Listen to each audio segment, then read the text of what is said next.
Welcome to the top 100 trades in NBA history. Yes, we're really ranking 100 trades. This is going to be part 1 of a 4-part series because we can't include all 100 trades in one video. It would be way too long.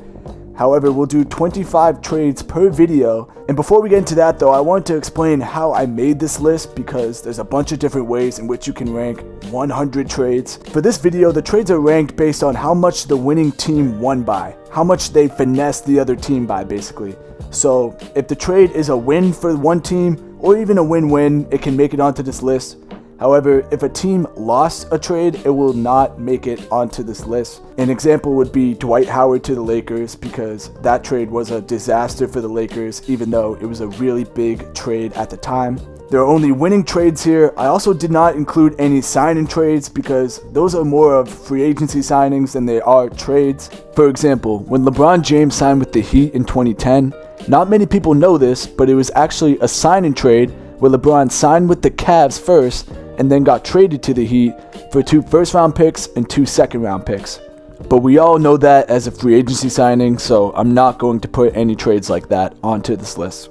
For the most part, I also didn't include a lot of super recent trades into this list, like for example the past 3 years, because we haven't really seen the full impact of those trades yet because they've just started to unfold. An example would be Kevin Durant to the Rockets because at the time of me recording this video, he has not played a full season there yet, so who knows what could happen.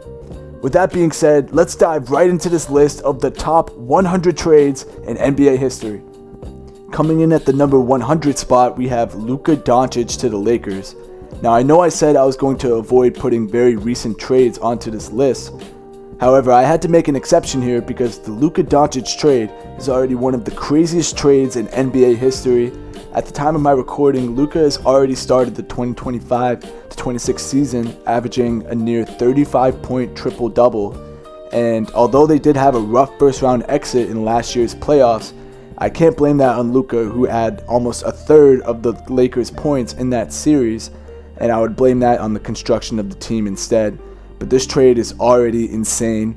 Taking a look at the trade, the Mavericks received Anthony Davis, Max Christie, a first-round pick, and cash, while the Lakers received Maxi Kleber, Markieff Morris, cash, and of course Luka Doncic. And the Jazz were also in this trade. They received Jalen Hood-Schifino and a second-round pick. Truly an insane package for one of the best young players in the league.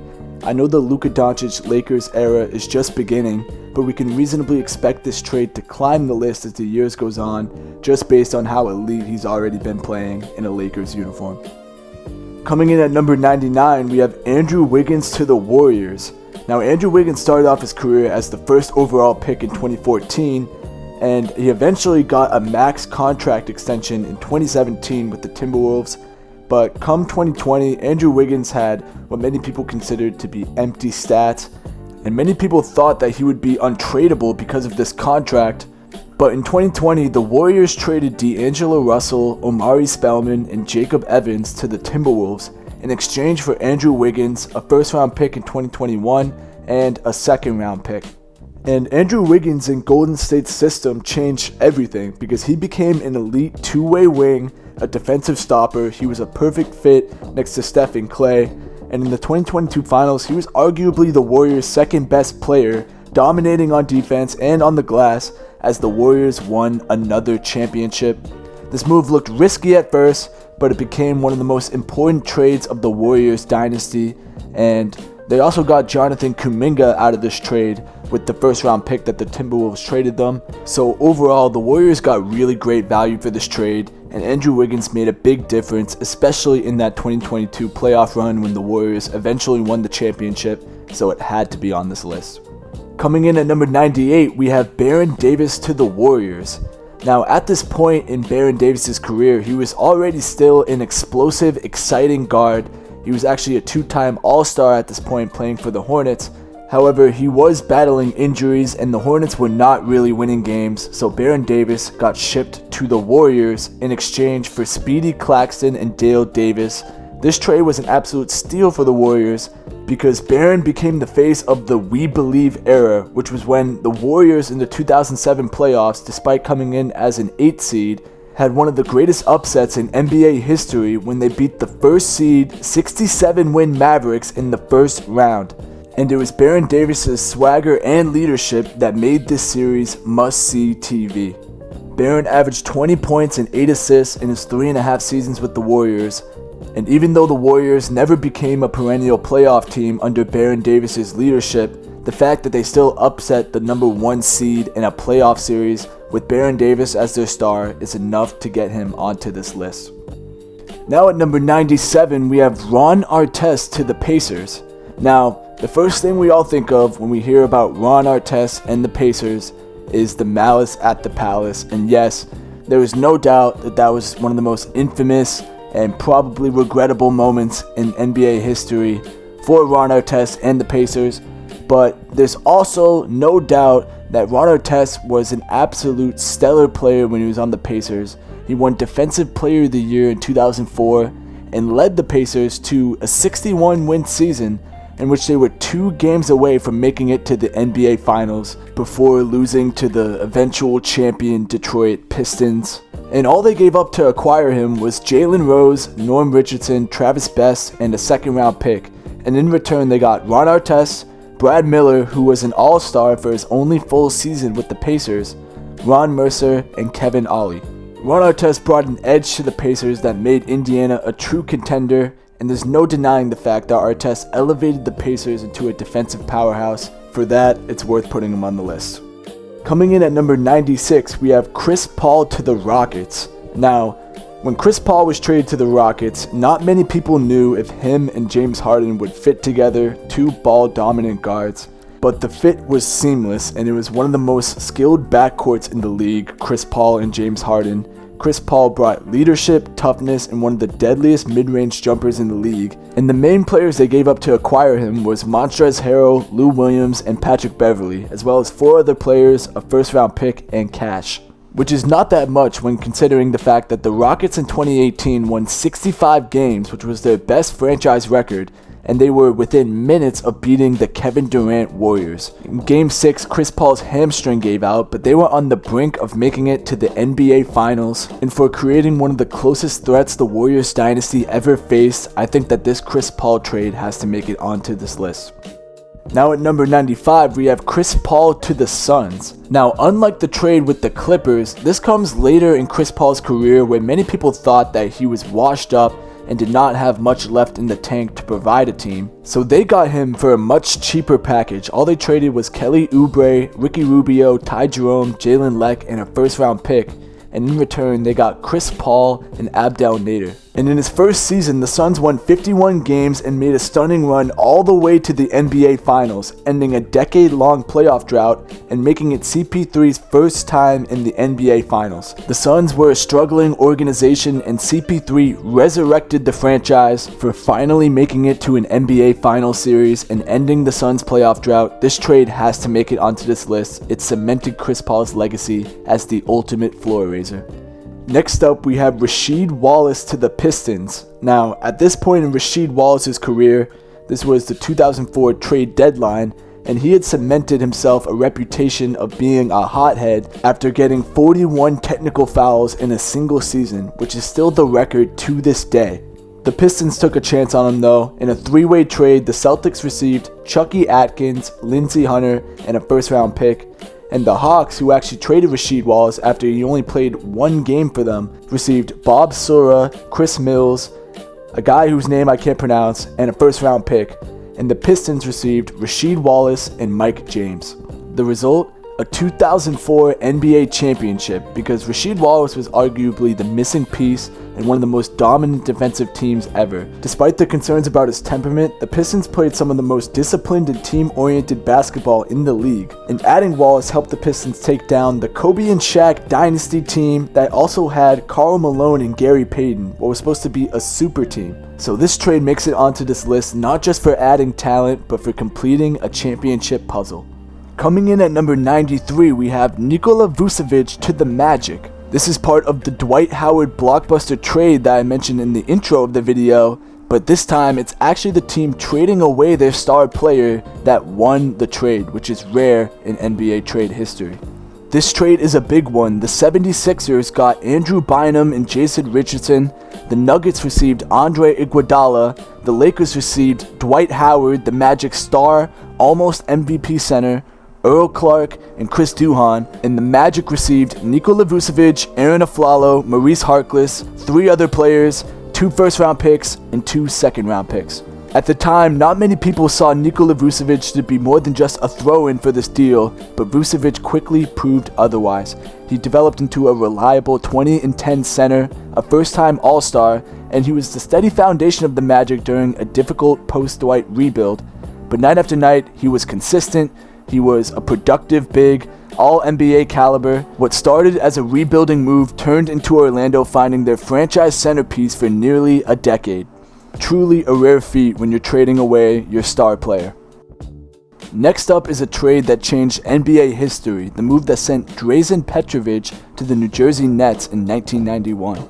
Portland traded Petrovic to New Jersey, where he finally got the opportunity that he deserved. With the Nets, Drazen exploded into one of the league's most lethal shooters and pure scorers, bringing a European style of basketball that the league had not fully embraced yet, but Drazen Petrovic was one of the first European stars that the league had seen. Taking a look at this trade, the Nuggets received Greg Anderson and a first-round pick, the Blazers received Walter Davis and a second-round pick, while the Nets received Drazen Petrovic, Terry Mills, and a second-round pick. Really did not have to give up that much. Even though it was just 2 seasons that Drazen Petrovic played with the Nets, he averaged over 20 points per game and earned All-NBA third-team honors, which helped legitimize international players in the NBA. Though his life was tragically cut short, the Nets' Drazen Petrovic era changed the NBA's outlook on European basketball stars and ensured that his legacy would live forever in NBA history. Rest in peace, Drazen Petrovic. Next up, we have Tyrese Haliburton to the Pacers. Now this one is a fun one because we all know that Tyrese Haliburton just led the Pacers to an NBA Finals appearance that nobody expected. He's been an absolute stellar piece on the Pacers roster. But what's unique about this trade is that it was an absolute win-win for both teams if you ask me, because the Kings received Domantas Sabonis, who has been an absolute star big man for the Kings, as well as Jeremy Lamb, Justin Holiday, and a second-round pick, while the Pacers received Tyrese Haliburton, Buddy Hield, and Tristan Thompson. While the Kings benefited from getting their All-NBA centerpiece Domantas Sabonis in this trade, I still believe that the Pacers got the better end of the deal because Tyrese Haliburton has brought elite playmaking, efficiency, and leadership far beyond his years, and we just saw in this most recent playoff series that he was the head of an NBA Finals run, which was so unexpected. But Tyrese Haliburton was and still is the engine of Indiana's high-powered offense, and he led the Pacers back into relevance and deep playoff contention. Even though this is a more recent trade, it's not often that you see that a team acquires a cornerstone like this at 21 years of age. This trade has been and will continue to be a franchise-altering move for the Pacers. Up next, we have Bill Laimbeer to the Pistons. Bill Laimbeer has a reputation for being one of the dirtiest players in NBA history, and fair enough, but he also was the anchor of the Bad Boys Pistons era because he combined physical defense, elite rebounding, and a surprisingly impressive outside shot in order to make 4 All-Star appearances during his time with the Pistons and throughout his career. He was not drafted to the Pistons though. He was actually traded from the Cavaliers, who were a notoriously bad trading team during this era, and the Cavs received Phil Hubbard, Paul Molesky, a first-round pick, and a second-round pick, while the Pistons received Bill Laimbeer and Kenny Carr.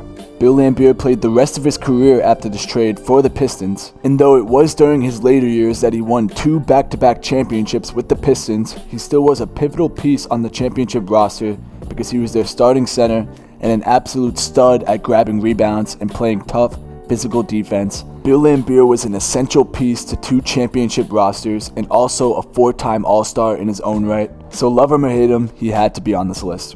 Up next, we have Rasheed Wallace to the Blazers. This is the second Rasheed Wallace trade that is put onto this list. While he was an essential piece to a championship roster when he was traded to the Pistons, this trade also has to be included because it was his star years, racking up All-Star appearances and deep playoff runs, even though he also was the anchor of the Jailblazers era, and this is the team that he actually accumulated 41 technical fouls with in one season. but still, they got him for a remarkably low package. They only traded Rod Strickland and Harvey Grant to the Wizards, and in exchange they got Rasheed Wallace and Mitchell Butler. Unfortunately, this Blazers team did continually get bested by the Dynasty Lakers team with Kobe and Shaq, but in the year 2000, they were minutes away from the NBA Finals before losing in Game 7 to the Lakers. But Rasheed was an all-star big man capable of scoring inside, stretching the floor, and he anchored an elite defense. His talent and intensity made Portland a legitimate title threat, and it was this trade that unlocked Rasheed's potential. At the number 88 spot, we have Luol Deng to the Bulls. The Bulls picked up Deng on draft night. He was the 7th overall pick and just 19 years old. So all they gave up was Jackson Roman and a first-round pick, which is not a lot when considering for nearly a decade he was the heart of multiple playoff teams, earning 2 All-Star selections and helping anchor Tom Thibodeau's defensive identity alongside Joakim Noah and Derrick Rose. Deng was an elite two-way wing. He was both a lockdown defender and a consistent scorer, and he also did all the little things that didn't show up on the stat sheet, which is why Tom Thibodeau loved having him on this Bulls team. Every team wants a guy that night after night will guard the opponent's best player and never come off the floor. And with this trade in the 2004 NBA draft, that's who the Bulls got. Next up, we have Mitch Richmond to the Kings. The Kings are one of those franchises that are notorious for their struggling.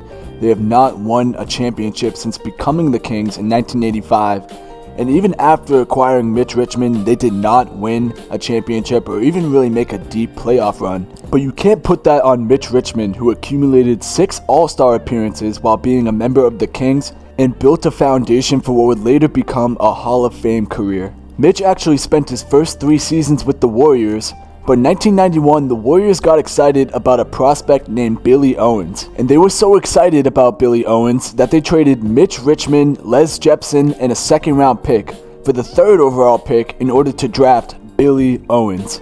Billy Owens did not live up to expectations, only playing 3 seasons for the Warriors and not accomplishing more than an all-rookie second team. Meanwhile, Mitch Richmond spent 7 years for the Kings, averaging 23 points a game and playing like one of the best scoring guards in the league. His time in Sacramento is largely the foundation of his Hall of Fame induction, and they wisely traded away a top draft pick to acquire him. The Kings made an excellent move here.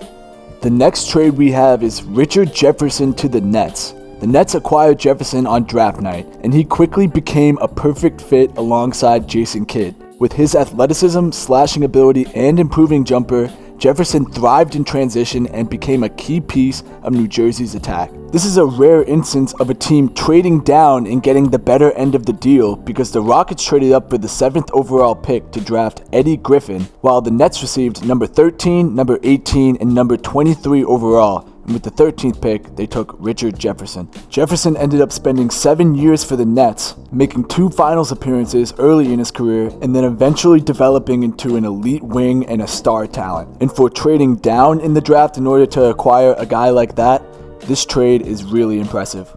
Coming up next, we have Paul Westphal to the Suns. Now, this may be a name that many of you watching don't know, but Paul Westphal was a Hall of Famer who built much of his case for making it into the Hall of Fame with the Phoenix Suns after being traded there. In order to acquire him, they traded away their 3-time consecutive All-Star Charlie Scott to the Celtics, and in return, they got a guy that would make the All-NBA first team 3 times for the Suns, and was also a pivotal piece on the 1976 Suns roster, which was 2 games away from winning the NBA championship. Charlie Scott, their star that they traded away, did not make an NBA All-Star game again, so this trade was brilliantly timed, and Westphal ended up building a Hall of Fame career in a Suns uniform because of this trade.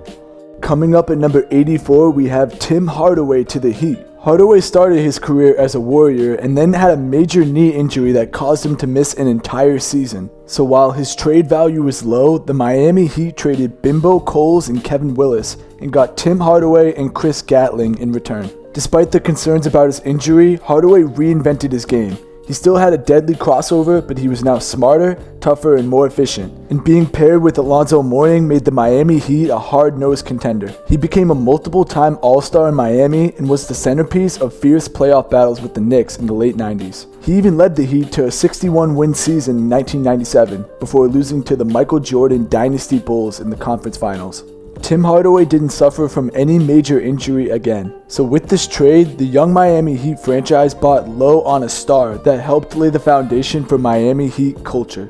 Next up is a move that quietly changed the future of the Mavericks, the acquisition of Jason Terry in 2004. Jason Terry was reliable whether or not he was starting or coming off the bench, as he competed for Sixth Man of the Year multiple years in a row and even won the award in 2009. It didn't cost much to acquire him, trading an old Antoine Walker, Tony Delk, and cash, and in return getting Jason Terry and Alan Henderson. His defining moment came in 2011 when he played a crucial role in Dallas's championship run.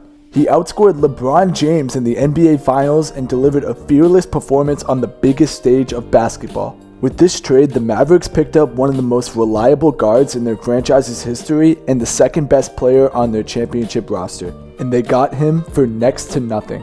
Coming up next, we have Terry Cummings to the Bucks. Despite not being very well known, this trade laid the foundation for one of the most competitive rosters of the highly skilled Eastern Conference of the 1980s. This trade sent Marquez Johnson, Junior Bridgman, and Harvey Catchings to the Clippers, while the Bucks got Terry Cummings, Ricky Pierce, and Craig Hodges. Really, all three of these players were solid pickups for the Bucks. Craig Hodges was one of the best three-point shooters in the league, and Ricky Pierce averaged 20 off the bench for the Bucks, winning 2 Sixth Man of the Year awards during his time with the team. But it was Terry Cummings who was the star of this trade, because with his time with the Bucks, Terry Cummings became the only player to ever outscore Michael Jordan in a playoff series, and also made 2 All-NBA teams while being a major part of multiple 50-win Bucks teams that consistently competed in the Eastern Conference. Unfortunately, the East was too strong for the Bucks to overcome, but while this trade didn't create a dynasty, it helped keep Milwaukee elite for nearly a decade. Next up is a move that helped launch one of the greatest point guard careers ever. The trade that sent Steve Nash to the Mavericks. Although we know Nash today as a 2-time MVP, he wasn't even a lottery pick in 1996. And in 1998, they took a chance on him by trading Bubba Wells, Martin Millsap, Pat Garrity, and a 1999 first-round pick to the Phoenix Suns. With the Mavericks, Nash blossomed into an elite floor general, and the pairing with Dirk Nowitzki made Dallas one of the league's most dangerous offenses. Though he wasn't quite at his MVP level yet, he did receive All-NBA honors in a year where the Mavericks won 60 games and were 2 games away from the NBA Finals in 2003. He was an elite playmaker for a perennial playoff contender and had some of his best seasons scoring the ball in a Mavericks uniform. Although they did eventually lose him in free agency, this trade set the trajectory for a Hall of Fame career. Coming up next, we have Rajon Rondo to the Celtics. Rondo played the bulk of his prime in a Celtics jersey, and it was also the Celtics that recognized very early on that Rondo was a special talent. That's why on draft night in 2006, the Celtics traded away a 2007 first in exchange for the 21st overall pick Rajon Rondo and Brian Grant. Despite being a late first-round pick, Rondo developed into a star point guard, making 4 All-Star appearances, being the league leader in assists twice and the league leader in steals once. He's known for his flashy and elite playmaking, but he's also a relentless defender, making the all-defensive first team twice during his time with the Celtics. Also, despite being just 21 years old, in his second season in the league, he ran the offense for the 2008 championship Celtics team and didn't come off the bench once. This trade is great, not just because it got them a championship piece, but also the engine of the Celtics offense later in his development. Up next at number 79, we have Zach Randolph to the Grizzlies. Formerly Rasheed Wallace's teammate on the Jailblazers, Zach Randolph was also labeled as a hothead and had diminishing value by the time he was traded to the Grizzlies. That's why all it took to acquire him was a 1-for-1 swap in which the Grizzlies got Zach Randolph and the Clippers got Quentin Richardson. This trade kicked off the grit and grind era of the Grizzlies. Z-Bo became a dominant low-post scorer and an elite rebounder, leading the league in offensive rebounds per game twice. And though people thought his best years were behind him, he got his 2 All-Star appearances of his career in a Grizzlies uniform. He also led a Grizzlies team that won 50 games multiple times, and was a consistent playoff threat in the Western Conference. He helped give a new and struggling franchise an identity, as the grit and grind era is still to this day the best brand of Memphis basketball we have seen. So this trade was just as beneficial for the Grizzlies as it was for saving Zach Randolph's career. Coming up next, we have Byron Scott to the Lakers. This trade helped power an eventual dynasty because Byron Scott was a perfect fit on the Showtime offense. He spent his prime years competing for championships, and in his best year, where he scored just under 22 points a game, came in 1988, the year the Lakers won their third championship of the 1980s. Although he was drafted by the Clippers, the Lakers traded Norm Nixon, Eddie Jordan, and 2 second-round picks in exchange for the rookie Byron Scott and Swen Nader. The Lakers were right to recognize a star young talent. Scott and his reliable scoring played a key role in 3 NBA championships, and although he was surrounded by stars, his impact was undeniable. Coming up next is a move that finally gave the Clippers a true franchise star, the move to acquire Elton Brand. Elton Brand was a two-way beast who was dominant as an interior scorer and rebounder and was also a reliable defender. Although he was drafted number 1 overall, the Bulls were willing to trade him away just 2 years into his career for Tyson Chandler and Brian Skinner. Although the Clippers are usually a terrible franchise when it comes to making trades, this one made all the difference. He even got this struggling franchise 1 game away from the conference finals in 2006, which was so impressive given how bad the Clippers were that he got a first place MVP vote that same season. In 7 years with the Clippers, he averaged 20, 10, and 2.5 blocks. For a team long defined by their dysfunction, Brand brought much needed credibility. And coming in at the last spot for this video, we have Isaiah Thomas to the Celtics. Here we have one of the most unexpected superstar trades of the modern era. Prior to joining the Celtics, Isaiah Thomas was not yet a star talent, so the Celtics picked him up for virtually nothing. In a 3-team trade, the Pistons got Tayshaun Prince, the Suns got Marcus Thornton and a first-round pick, and the Celtics got Isaiah Thomas, Jonas Jerebko, and Gigi Datome. Following this trade, Isaiah Thomas exploded into one of the league's most electric scorers. Standing at just 5'9", Isaiah became the heart of the Celtics, playing with endless confidence and becoming known for his clutch shot making. In 2017, he averaged nearly 29 points per game, finished 5th in MVP voting, and carried Boston to the Eastern Conference Finals in one of the most emotional playoff runs in NBA history. He didn't spend too long playing for the Celtics before being traded again, but this trade created one of the greatest underdog stories the league has ever seen.